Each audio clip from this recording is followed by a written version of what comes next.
Dans le monde religieux, il est de coutume que toute divinité fasse l'objet d'adoration, de dévotion, voire de vénération manifeste exprimée par ses fidèles, parmi lesquels on peut d'ailleurs observer un certain respect, une certaine piété provenant d'un relatif attachement soit à une philosophie, soit à une religion, soit à des croyances, ainsi qu'à certaines pratiques, qui constituent les piliers et la cause même de l'existence, voire du devenir d'une communauté spécifique.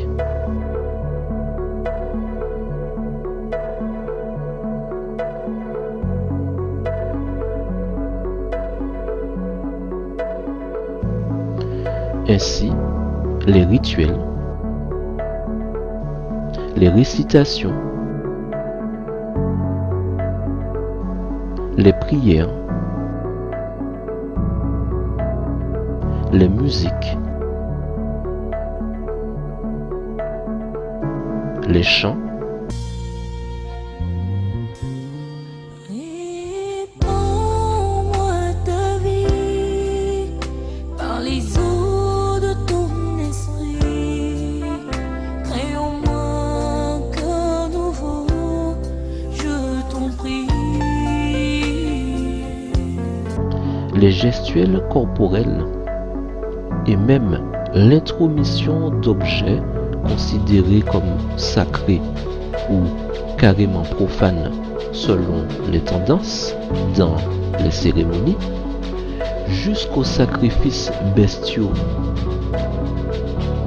ou humains adressés à ces ou à cette divinité, constituent autant de critères favorisant l'obtention des faveurs, l'approbation ou la considération de ces ou de cette divinité.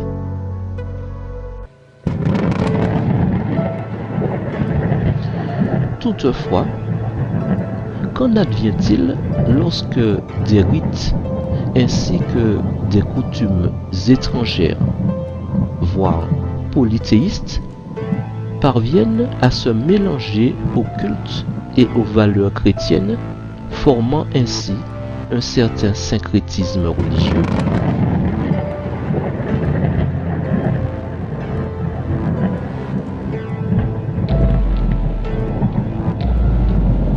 Malgré les valeurs que nous promouvons, les accueillerons-nous malgré tout? D'ailleurs, sommes-nous assez informés des principes et des valeurs chrétiennes pour pouvoir les discerner et donc les rejeter lorsque nous les rencontrons? Ou les aurions-nous au contraire acceptées parce qu'elles nous auraient séduites nous aussi?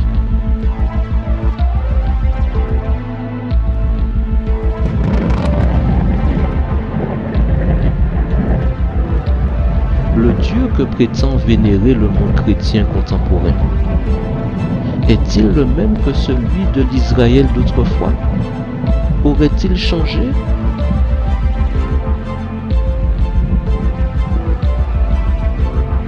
Pour que nous acheminions des pratiques et des fêtes étrangères dans nos assemblées, ainsi que dans nos foyers?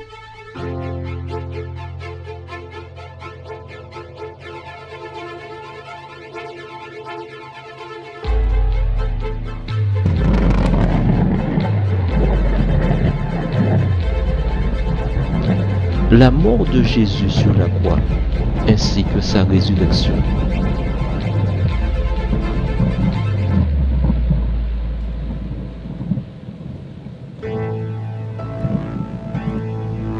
annoncerait-elle réellement l'abolition de la loi, de ses valeurs, ainsi que des principes bibliques fondamentaux pour nous autoriser à adopter des usages et des coutumes païennes afin de les faire nôtres.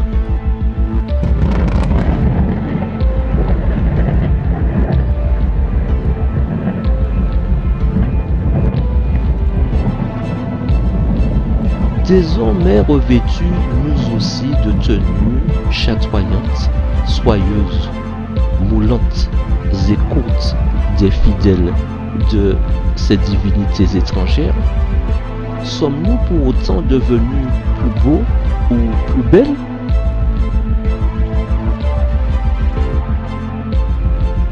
Aux yeux de qui, au fait? De Dieu? Sérieusement? Les ornements, les parures, le maquillage, les tatouages et les tenues indécentes, voire aguicheuses, constituant les dernières tendances ainsi que les derniers phénomènes de mode constitueraient-ils des impératifs désormais sacralisés? Dans ce cas, par qui? Ces éléments et ces pratiques devraient-ils avoir une quelconque place dans un culte chrétien? Sont-ils si importants que cela pour être à ce point aussi incontournables et manifestement aussi indispensables dans les cérémonies?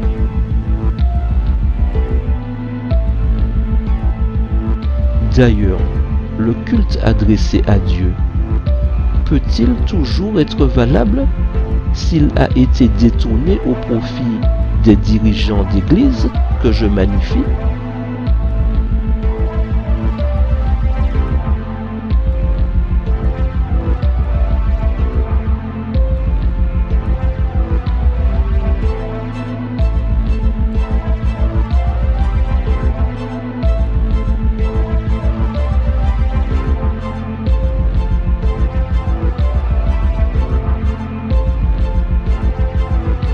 Ou pire encore, vers moi que j'adule.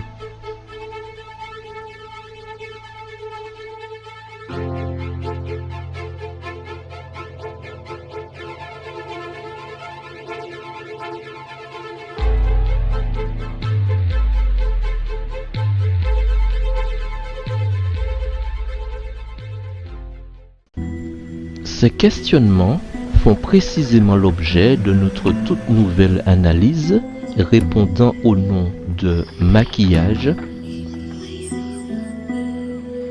bijoux, parure et adoration, dont le tout premier volet s'intitulant factice ou authentique, choisis ta beauté,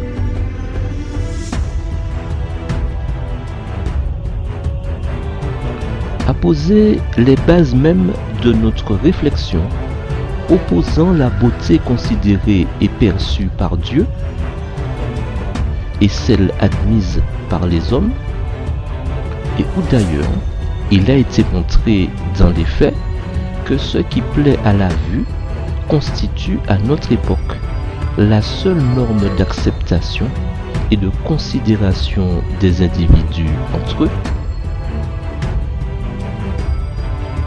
prévalant sur la morale et l'authenticité. Dans un monde déraisonnable, superficiel et injustement sélectif. Dans cette optique, nous avons eu à nous intéresser aux dictats de l'industrie des cosmétiques, de la bijouterie, ainsi que de la joaillerie, qui, dans leur quête de profit, ont su redonner vie à des pratiques liées à la recherche de beauté vieille de plusieurs millénaires dont les mobiles cachés, heurtant à la fois la décence et la morale, convoitent et sollicitent sans vergogne l'intégralité de la gente féminine. C'est alors qu'après coup, nous avons été invités à faire le point sur notre réelle appartenance religieuse et notre identité de chrétien,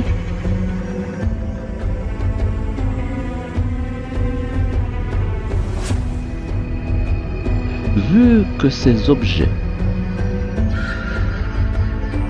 et ces procédés de beauté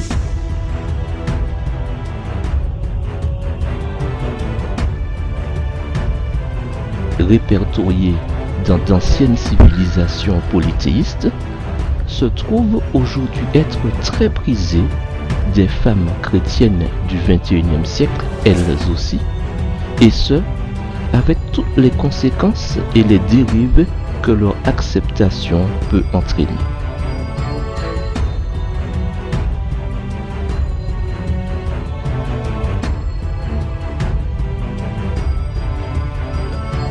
Dans la foulée, dans l'épisode suivant, le second, marqué du titre « Chrétien ou égyptien, crise d'identité spirituelle »,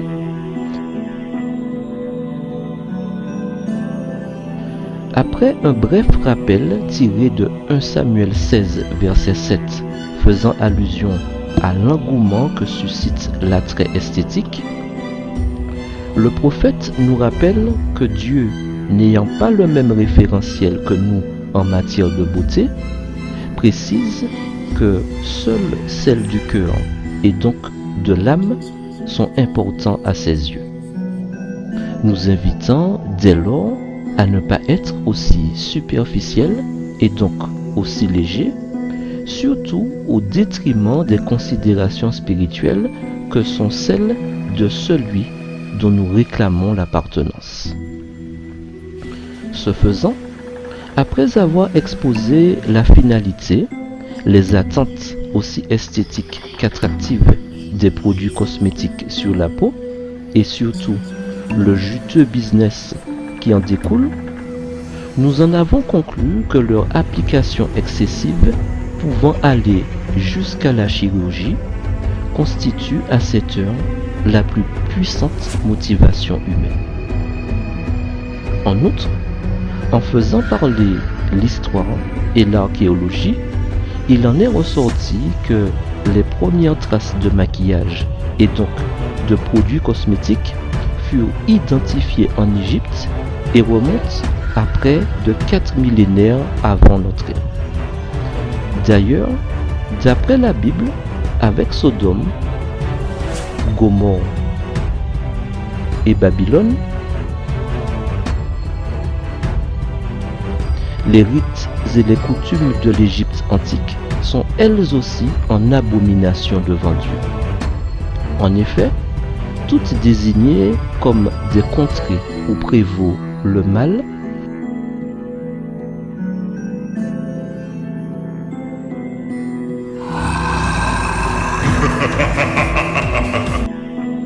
le péché de la chair,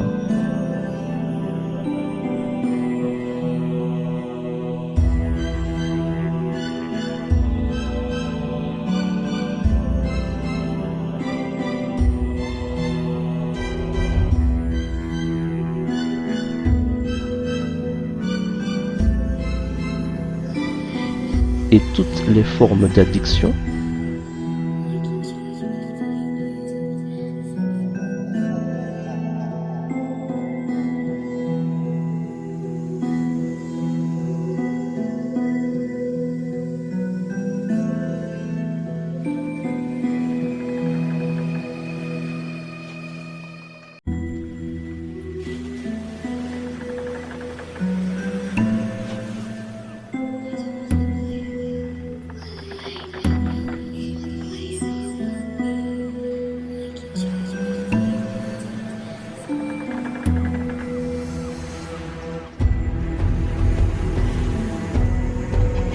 au nom de Dieu, tous les chrétiens sont expressément commandés de sortir de toutes ces grandes villes, perpétuant ce funeste héritage, avec comme mise en garde l'interdiction formelle de prendre ces peuples et ces contrées du passé pour modèle, révélant dès lors l'existence d'une sérieuse crise d'identité spirituelle dans le peuple chrétien d'aujourd'hui.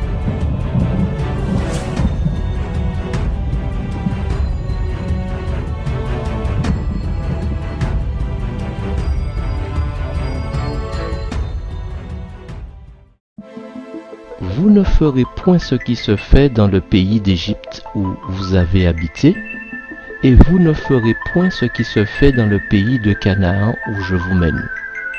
Vous ne suivrez point leurs usages.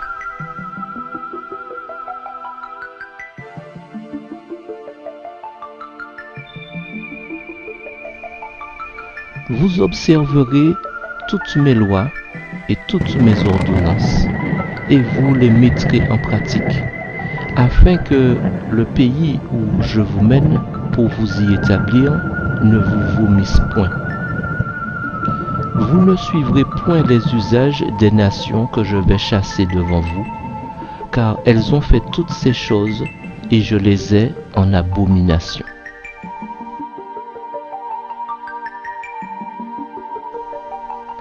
Voici, j'envoie un ange devant toi pour te protéger en chemin et pour te faire arriver au lieu que je t'ai préparé.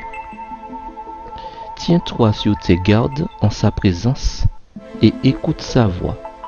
Ne lui résiste point, parce qu'il ne pardonnera pas vos péchés, car mon nom est en lui.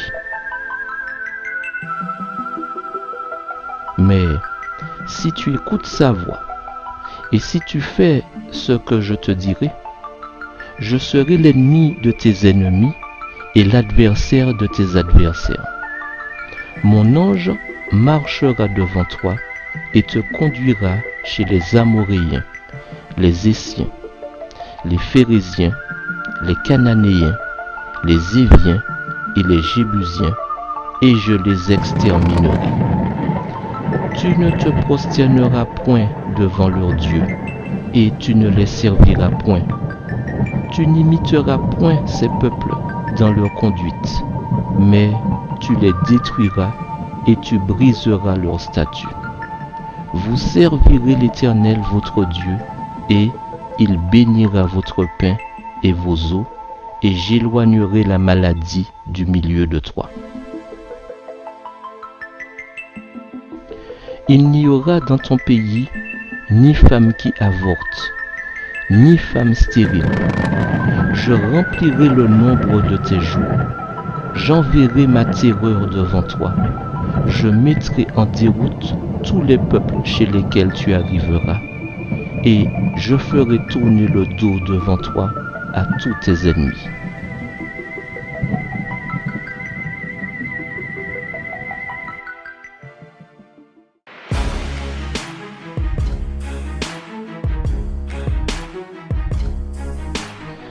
Sans transition, dans le troisième volet intitulé « L'héritage profane de Babylone à la chrétienté moderne », nous avons fait la connaissance d'une femme,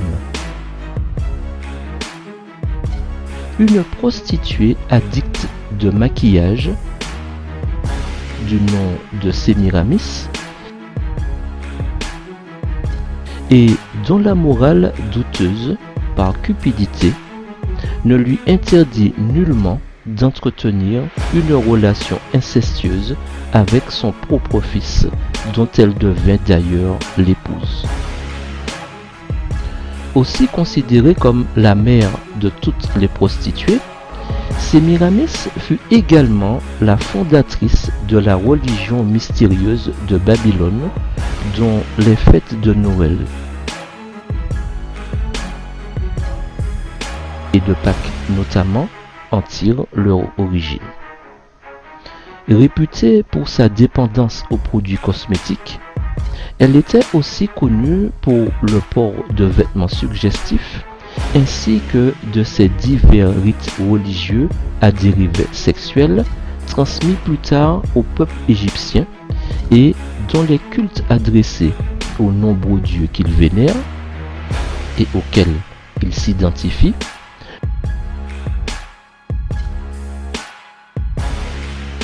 font d'eux les successeurs légitimes de Sémiramis et de ses pratiques qui associent religiosité, maquillage, nudité et séduction, constituant l'essence même de ces cultes.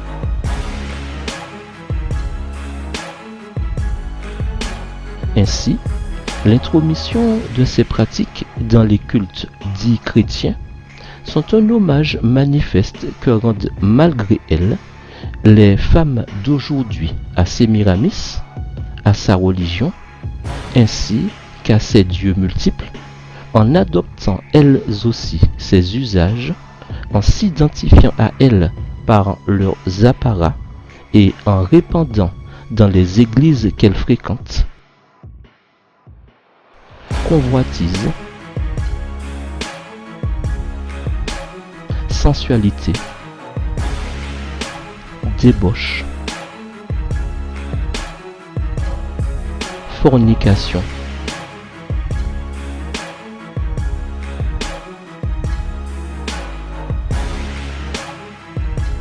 et adultère.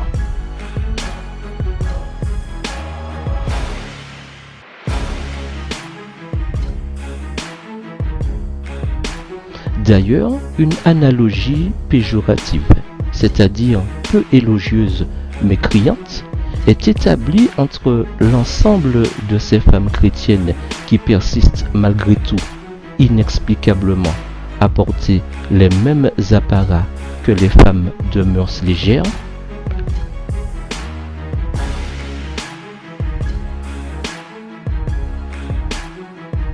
à la prostituée d'Apocalypse 17, versets 5 et suivants.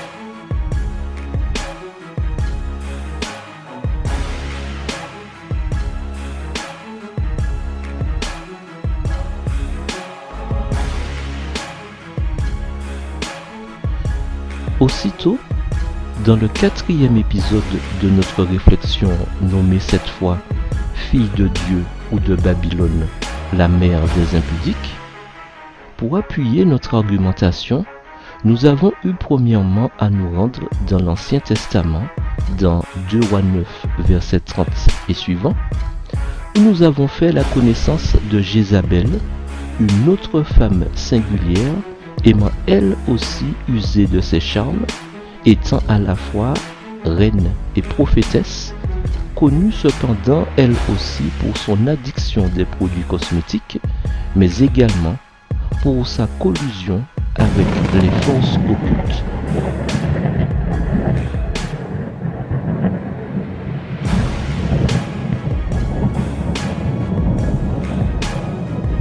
De par la magie qu'elle pratiquait, et dont la fin spectaculaire par défenestration prédite par Dieu, précisons-le, a de quoi donner à réfléchir. Aussi évoqué dans Apocalypse 2, verset 20, le sort de Jézabel sert d'ailleurs de mise en garde quant à la présence et le commerce de femmes à son effigie dans l'Église de Dieu, qui changent leur apparence, masquent leur visage ainsi que leurs intentions, et dont l'activité avérée consiste à dévoyer les serviteurs de Dieu. Ce faisant, elle contribue à faire de son Église une Église apostate qui pratique une fausse adoration dans un faux culte, qui masque ses fausses doctrines pour détourner du salut tous ceux qu'elle a séduits,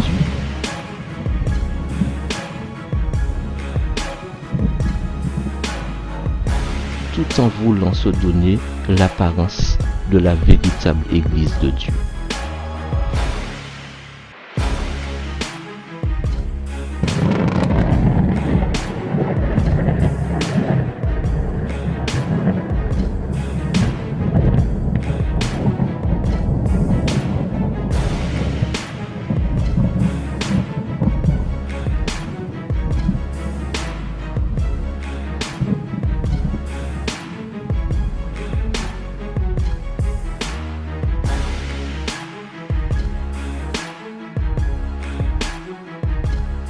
Ainsi, en parcourant les récits bibliques, par rapprochement, seules 6 personnes figurent à la fois dans le port d'ornements et d'apparats précieux, combinant l'utilisation de produits cosmétiques destinés, pour rappel, à attirer la vue et la fierté.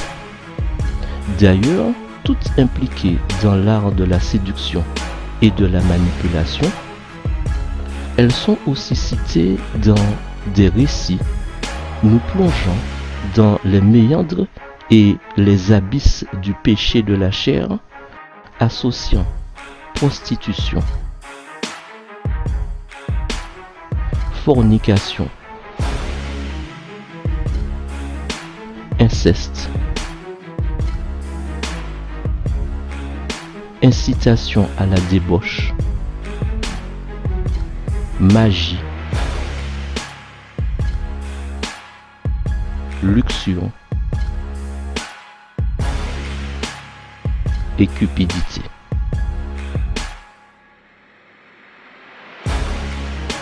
Ces 6 personnes sont Jézabel,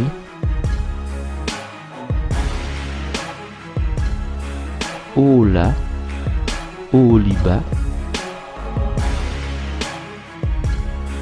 Tamar,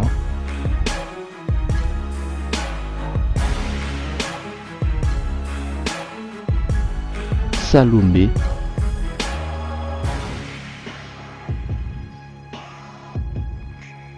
et Babylone, la femme d'Apocalypse 17.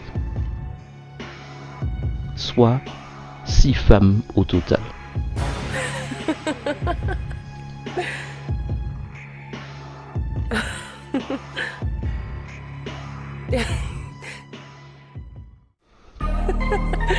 Dans le volet suivant, le 5e, intitulé Bijoux, idolâtrie et christianisme moderne,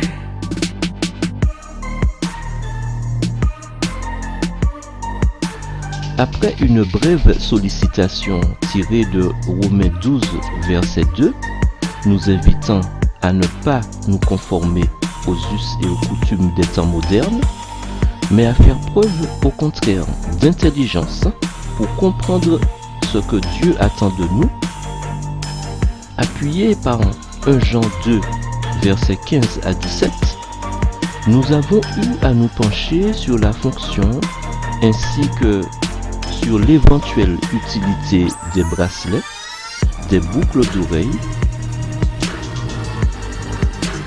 ainsi que des bijoux de façon générale dans l'adoration,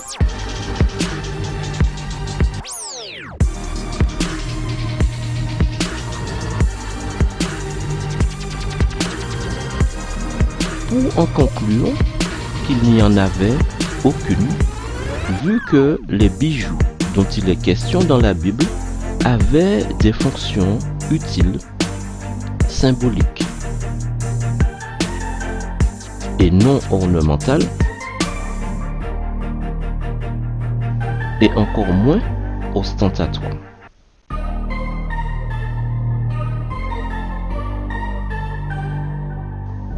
Par ailleurs, dressant un parallèle édifiant entre le port des bijoux et l'adoration du Dieu de l'Israël antique, qui est pour rappel le même hier, aujourd'hui et éternellement, grâce au récit du veau d'or, nous avons compris que leur dépouillement ou leur enlèvement, ainsi que celle des parures précieuses qui les accompagnaient, était synonyme de la fin de la rébellion contre Dieu, tout en étant un gage manifeste de soumission, ainsi que de repentance envers un Dieu tout-puissant, hostile cependant à toute forme d'esclavage inhérente à l'idolâtrie.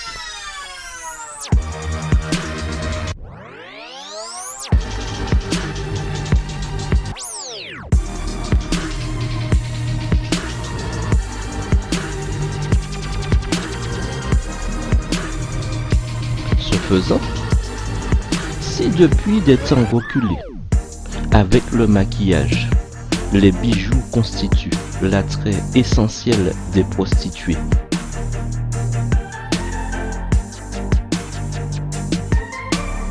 ou des femmes de mauvaise vie qui, pour attirer leur proie, les utilisent en faisant usage de leur ruse et de leur charme. Que viennent donc faire de tels éléments sur les femmes chrétiennes d'aujourd'hui?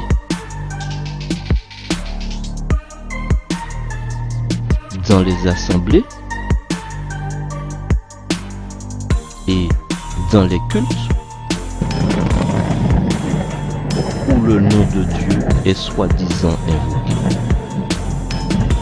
S'il n'en a pas voulu dans le passé, en voudrait-il maintenant au XXIe siècle?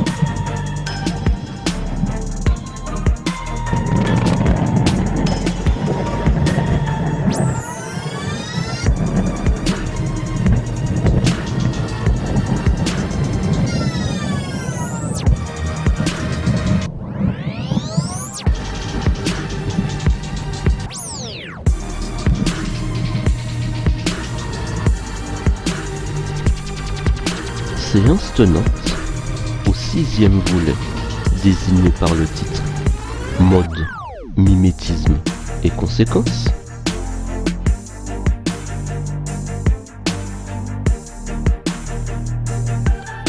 Après nous être attardés sur le tatouage et les incisions corporelles en tant que phénomène de mode, leur signification ainsi que leurs origines,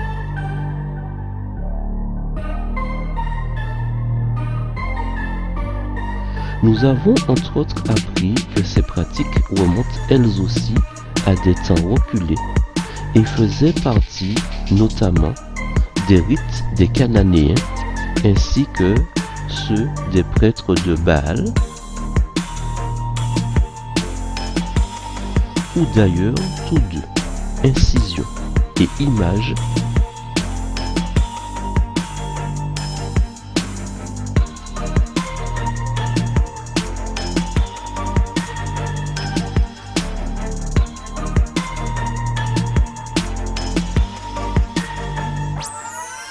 se trouve être en rapport direct avec la mort,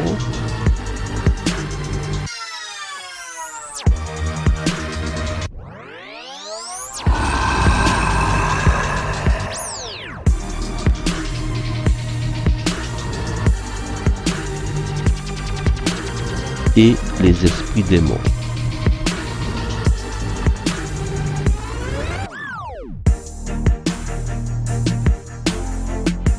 Dès lors, appuyé par le verset 28 du 19e chapitre du Lévitique, avons-nous compris que Dieu condamne toute forme de script corporel et toute incision dans la chair pour ainsi réprimer toute tentation d'entrer en contact avec les morts?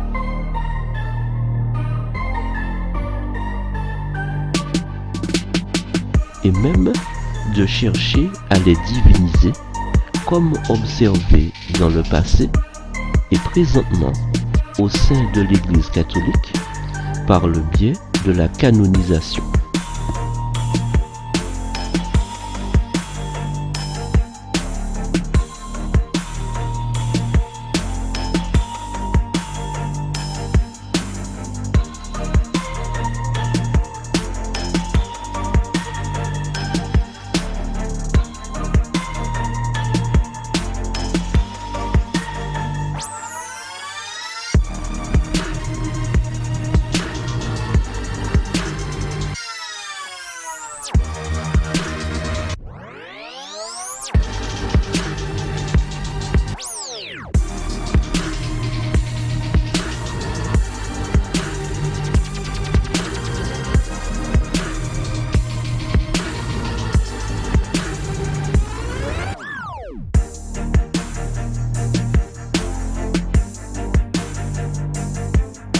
D'ailleurs, ayant pris connaissance que tous deux expriment conséquemment leur dévouement à une divinité spécifique, après une pertinente analogie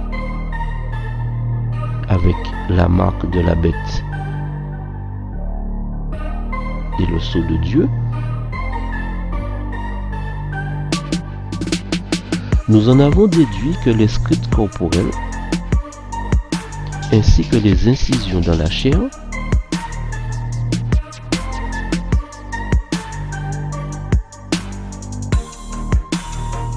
désignent en fin de compte l'appartenance à une divinité et renseignent par la même occasion sur les valeurs ainsi que le profil de ceux qui en sont friands, même si à leur détriment avec le maquillage. Et les ornements, ils ignorent la signification ainsi que la portée, non seulement sanitaire de ces pratiques,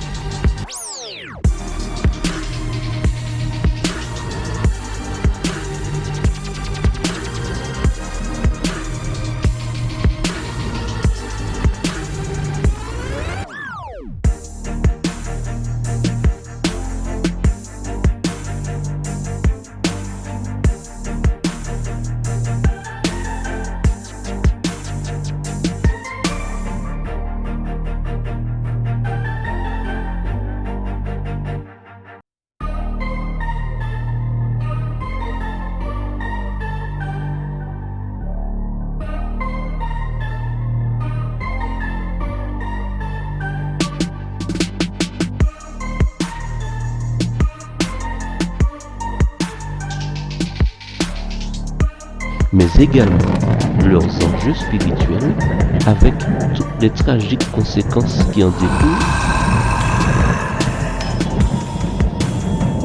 naïvement balayés d'un revers de la main au nom d'une prétendue liberté de pouvoir disposer de son corps,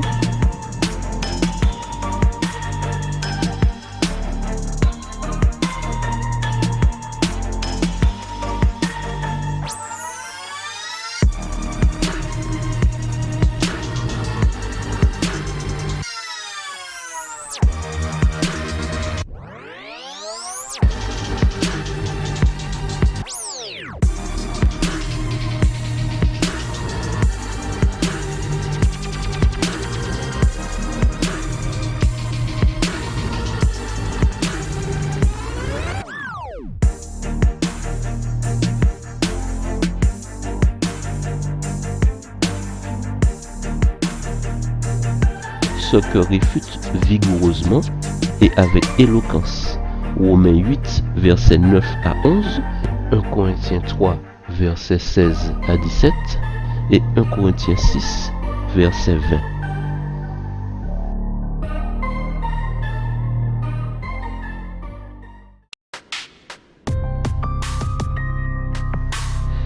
Enfin, dans notre tout dernier épisode, Adoration ou Adulation,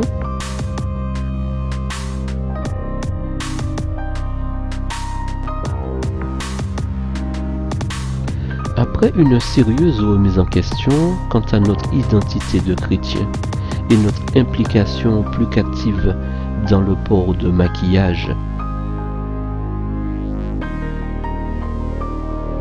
d'ornements et de tatouages,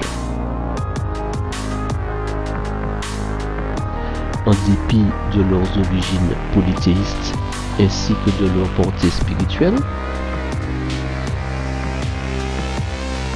à travers cet ultime volet, nous avons voulu susciter en chacun une réelle introspection sur la base de questionnements relatifs au véritable destinataire de l'adoration que nous affirmons porter à Dieu, surtout quand nous mettons autant d'attention et d'application à nous plaire à nous-mêmes et cherchons par la même occasion à attirer favorablement le regard des autres sur nous au détriment de celui de Dieu que nous prétendons servir. Ce faisant, après analyse, nous avons démontré que toute conformité à ces pratiques tout à fait superficielles, à connotation charnelle, voire même érotique, constitue, avec le maquillage et les tenues indécentes, non seulement une entrave à une adoration authentique, telle que Dieu la conçoit, mais entretient aussi paradoxalement la violation flagrante de 5 commandements bibliques sur 10, impliquant successivement idolâtrie,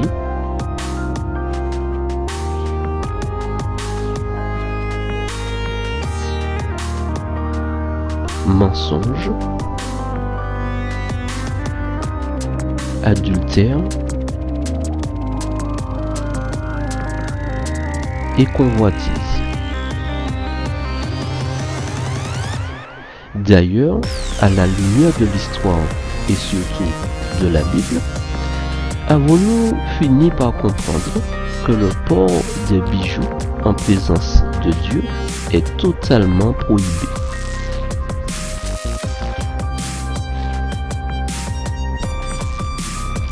De plus, la mutilation de sa propre chair pour y favoriser leur insertion constitue indubitablement un aveu flagrant d'idolâtrie mis en relief dans le récit de l'adoration du veau d'or où, soulignons-le, chacun des bijoux ayant servi à matérialiser l'idole massive adorée à la place de Dieu constitue autant de petites idoles ayant servi à la matérialiser.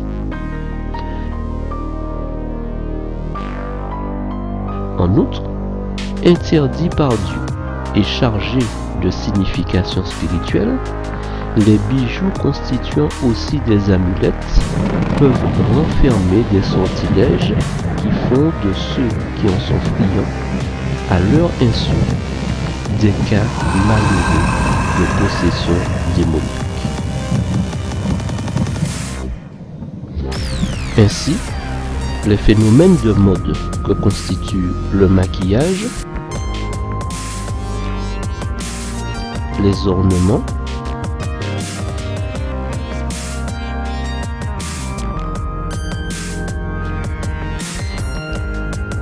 les tenues affriolantes et les tatouages chez les chrétiens, flattant l'orgueil et entretenant les péchés de la chair,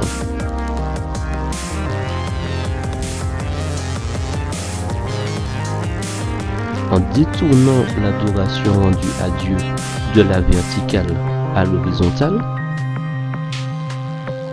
n'ont strictement rien à faire sur le moindre chrétien authentique, comme le témoignent les récits et les arguments bibliques exposés tout au long de notre réflexion, et notamment étayés par les textes de Lévitique 19, verset 28, 1 Timothée 2, verset 9 à 10, Romains 12, verset 2, 1 Pierre 1, verset 14 à 16, Éphésiens 5, verset 10 à 11 et Exode 33, verset 4 à 6.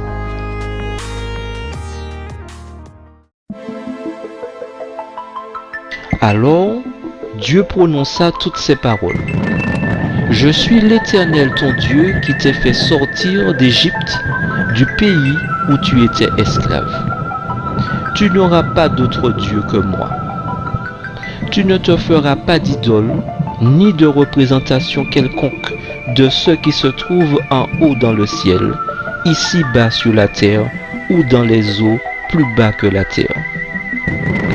Tu ne te prosterneras pas devant de telles idoles, et tu ne leur rendras pas de culte. Car moi, l'Éternel, ton Dieu, je suis un Dieu qui ne tolère aucun rival.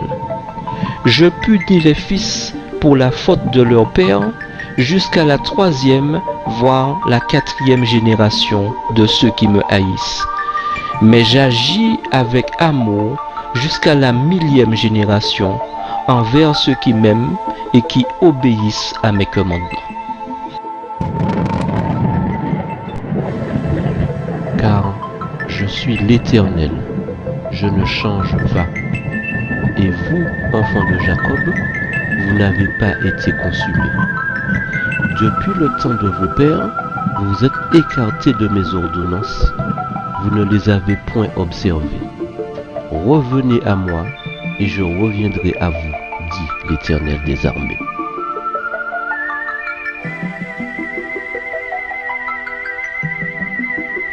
Ne vous y trompez pas, mes frères bien-aimés. Toute grâce excellente et tout don parfait descendent d'en haut du Père des Lumières, chez lequel il n'y a ni changement, ni ombre de variation.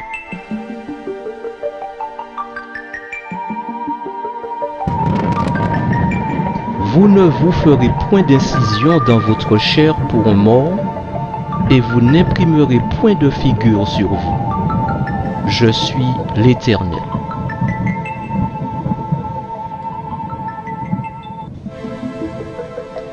Je veux aussi que les femmes, vêtues d'une manière décente, avec pudeur et modestie, ne se parent ni de tresses, ni d'or, ni de perles, ni d'habits somptueux, mais qu'elles se parent de bonnes œuvres, comme il convient à des femmes qui font profession de servir Dieu.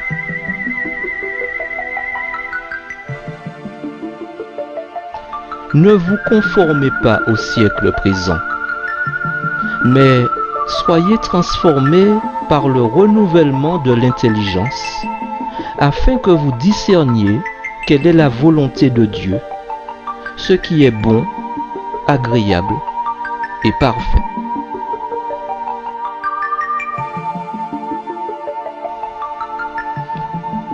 Comme des enfants obéissants, ne vous conformez pas aux convoitises que vous aviez autrefois quand vous étiez dans l'ignorance. Mais puisque celui qui vous a appelé est saint, vous aussi soyez saints dans toute votre conduite, selon qu'il est écrit, vous serez saints, car je suis saint.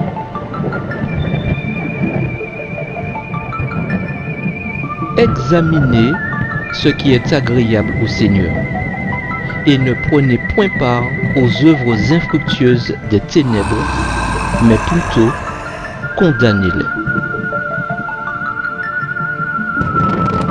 Lorsque le peuple eut entendu ces sinistres paroles, il fut dans la désolation, et personne ne mit ses ornements. Et l'Éternel dit à Moïse, « Dites aux enfants d'Israël, vous êtes un peuple au cou roide. Si je montais un seul instant au milieu de toi, je te consumerais. Ôte maintenant tes ornements de dessus de toi, et je verrai ce que je te ferai. » Les enfants d'Israël se dépouillèrent de leurs ornements en s'éloignant du mont Horeb.